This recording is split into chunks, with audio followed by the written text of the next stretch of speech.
तहसीन जी, आपसे ही शुरुआत करते हुए, चूंकि बार बार बीजेपी की ओर से कटाक्ष किया जा रहा है और दूसरी तरफ अगर अलग अलग राज्यों में तहसीन हम देखें, खासतौर से पश्चिम बंगाल हो, अभी आपकी विधायक को लेकर पंजाब में 2 दिन की पुलिस रिमांड मिल चुकी है। वहां पर आपकी विधायक की ओर से किस तरह के आरोप लगाए जा रहे हैं आम आदमी पार्टी की सरकार पर।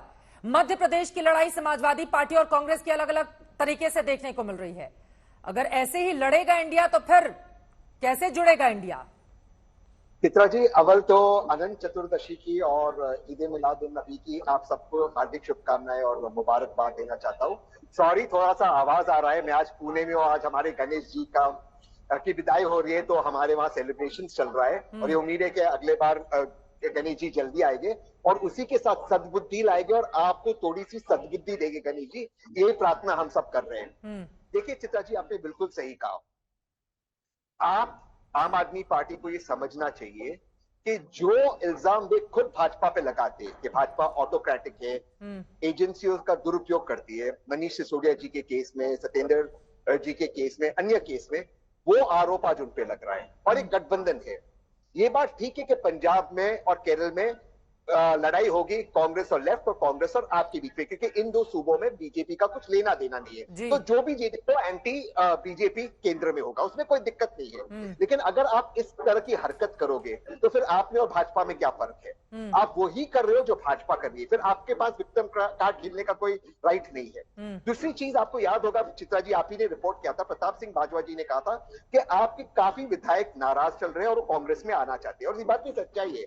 आप देखिए, भगवत मान जी ने एक शब्द ने बोला, ये जो खालिस्तान का जो इश्यू चल रहा है, ये जो रेड्स हो रही है, अन्य चीजें जो हो रही है पंजाब में। आम आदमी पार्टी का कहना है ड्रग्स का मामला है, उसमें कार्रवाई नहीं करेगी क्या पुलिस? जिसके ऊपर आरोप होंगे, सबूत मिलेंगे, उसके खिलाफ कार्रवाई की जाएगी। तो वही हो रहा है कांग्रेस के विधायक को लेकर। बिल्कुल करना चाहिए, लेकिन उसके बाद उन्होंने बताया आज तक को या चित्रा जी को कि फोन कैसे टैप किया, उसका कोई लीगल रिकॉर्डिंग था, वो सबूत कुछ दिया, वो सबूत आज भी कोर्ट में उन्होंने पेश नहीं किया। उन्होंने बताया इंटरसेप्ट किया था बिना परमिशन।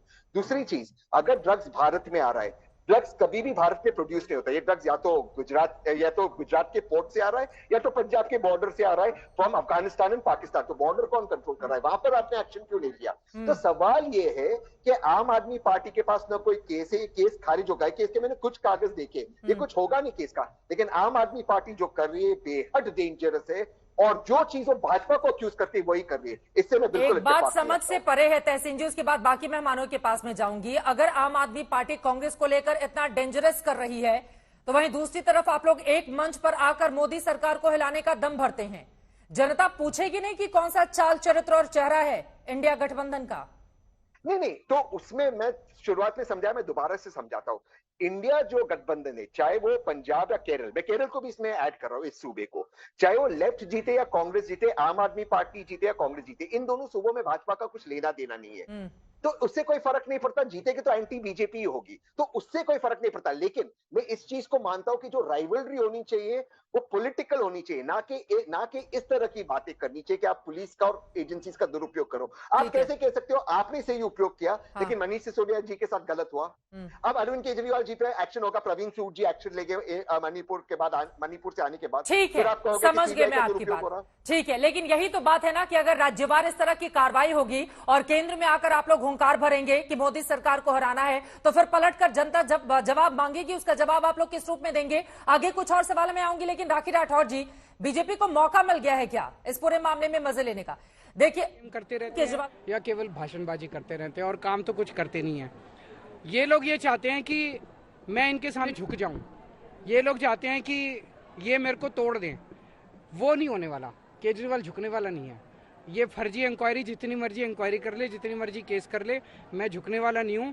लेकिन हाँ, आज मैं चौथी पास राजा को एक चैलेंज देना चाहता हूं। जैसे पिछली इंक्वायरियों में कुछ नहीं निकला, अगर इस इंक्वायरी में भी कुछ नहीं निकलेगा तो क्या आप इस्तीफा दोगे झूठी इंक्वायरियां कराने के जुर्म में? दिल्ली रेजिडेंस मामले में सीएम आवास को लेकर इस वक्त दिल्ली के सीएम अरविंद केजरीवाल का बयान आपने सुना। राखी जी, इस पर जवाब दीजिए। वो कह रहे हैं कि मेरे ऊपर 33 से ज्यादा केस कर दिए हैं, कुछ भी कर ले, बीजेपी की सरकार डराने की कोशिश कर ले, मैं डरने वाली नहीं हूं। और पंजाब वाले मामले ने आप लोगों को मौका दे दिया है क्या? वो कह रहे हैं देखिए, कुछ भी हो जाए, हम यहां पर एक दूसरे के खिलाफ लड़ेंगे, लेकिन बीजेपी को हराने के लिए तो एकजुट रहेंगे, जैसा कि तहसीन ने बार बार दोहराया है। देखिए चित्रा जी, मैं तो अरविंद केजरीवाल जी की बात पर यही कहना चाहूंगी कि प्रत्यक्षम किम प्रमाणम। जिस तरह से इन्होंने सरकार में आने से पहले जो दावे किए थे कि हम लोग एक सादा जीवन व्यतीत करेंगे, हम लोग कोई भी वीआईपी कल्चर को एक्सेप्ट नहीं करेंगे, और जिस तरह से शीश महल के निर्माण में जनता के पैसे का दुरुपयोग हुआ है वो सब लोगों ने देखा। सीबीआई जांच कर रही है, जांच में सब कुछ स्पष्ट हो जाएगा कि किस तरह से टॉयलेट्स और पर्दों के अंदर करोड़ों रुपए खर्च किए गए, वो लोगों के सामने और आना भी चाहिए सामने कि क्या दम भर करके भ्रष्टाचार के लिए सबसे पहले कितनी जल्दी एक्सपोज होने वाली पार्टी जो है वो आप पार्टी है। जहां तक पंजाब की बात है, चित्रा जी आप ये बताइए कब रुका पंजाब के अंदर आप पार्टी और कांग्रेस पार्टी की सिर्फ टव्वल? हमने देखा लगातार ऐसा हुआ, चाहे दिल्ली में अलका लांबा का स्टेटमेंट में बात करूं या प्रताप सिंह बाजवा ने जो पंजाब के अंदर लगातार स्टेटमेंट्स दिए।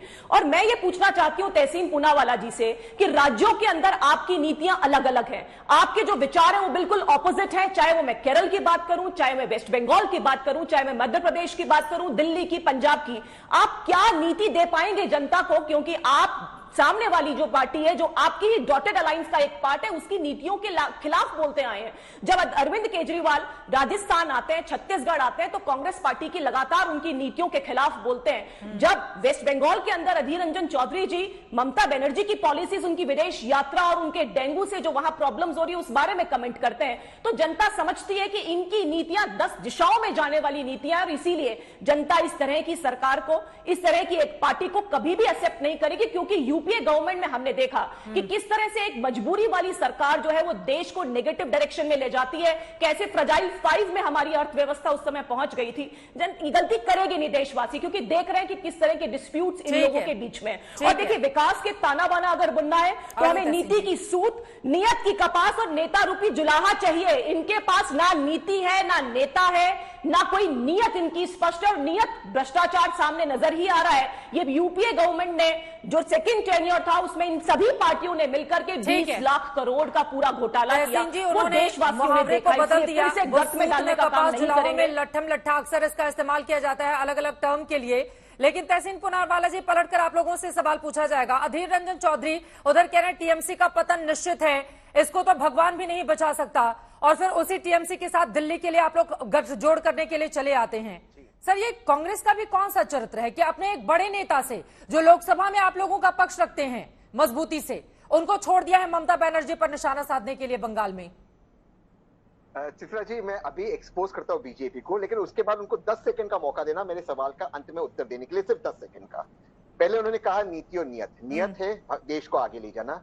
नीति स्टेट पे अलग होगी, केंद्र के लेवल पे अलग होगी, उसी को कहते हैं फेडरल स्ट्रक्चर और लोकतंत्र। ये मेरे पास संविधान है, फेडरल स्ट्रक्चर और लोकतंत्र। मैं समझाता हूँ, जैसे अमेरिकन में अभी रिपब्लिकन प्राइमरी चलती, तो रिपब्लिकन नॉमिनीज है एक दूसरे से लड़ते, लेकिन एक होते राष्ट्रीय मुद्दों पर। ये भाजपा की समझ में नहीं आएगा क्योंकि उनके पास न नीति है न नियत है। अब नेता की बात पे मैं समाप्त करता हूँ। मैडम को बोल दीजिए सिर्फ इस सवाल का उत्तर स्पेसिफिक दे, क्या वसुंधरा राजे उनके मुख्यमंत्री का चेहरा है या नहीं? ये राजस्थान में एक्सपोज हो जाएगा। इनके पास न नीति है, न नियत है, न नेता है, न लोकतंत्र की समझ है। राखी राठौर जी, उसके बाद बाकी मेहमानों के पास मैं फौरन आ रही हूँ। चित्रा जी, राजस्थान में मुख्यमंत्री का चेहरा पूछ रहे हैं, इसका मतलब मान के चल रहे हैं कि कांग्रेस की यहां पर हार निश्चित है और इसीलिए मुख्यमंत्री की चर्चा की हमारी बात हो रही है। हम तो नहीं पूछ रहे कांग्रेस में कौन होगा, ठीक है, अच्छा है ये विश्वास, क्योंकि राहुल गांधी कह चुके हैं कि राजस्थान में आप हारने वाले हैं, इसलिए अच्छी चीज है ये बात। जहां तक आपने मुद्दों की बात करी, और मैं फिर चैलेंज करती हूं आपको तहसीन पूनावाला जी कि यूपीए गवर्नमेंट के 10 सालों के कार्यकाल के आप काम गिना दीजिए और मैं 9.5 साल के काम गिनाती हूं कि क्या क्या किया है। 10 साल के अंदर जिस तरह से नरेंद्र मोदी जी ने हमारे देश को आगे बढ़ाने का काम किया, उसमें आप लोग कहीं कॉम्पीट नहीं कर पाएंगे। हमने बेसिक सुविधाएं, जो टॉयलेट्स की व्यवस्था थी, वो व्यवस्था हम लोगों ने महिलाओं के लिए करी। महिला उत्थान के लिए जो बजट था उसको 130% बनाने का काम हम लोगों ने किया। जल से नल, एक बेसिक सुविधा जो 70 सालों से एड्रेस नहीं हुई, उसको भी एड्रेस किया। टॉयलेट्स बनाए, सारी व्यवस्था जो हम लोगों ने किया। आप किस मुंह से बात करते हैं? और जो नीति है ना, आपका कॉमन मिनिमम प्रोग्राम सिर्फ कॉमन मिनिमम प्रॉपर्टी और करप्शन मैक्सिमम प्रॉफिट की बात आप लोगों ने की है। अगर लालू यादव कहते हैं तो बोला हमार बिटुआ का क्या होगा, 2 बिटुआ का क्या होगा, परिवार की बात करते हैं। एसपी कहती है अखिलेश यादव के परिवार का क्या होगा।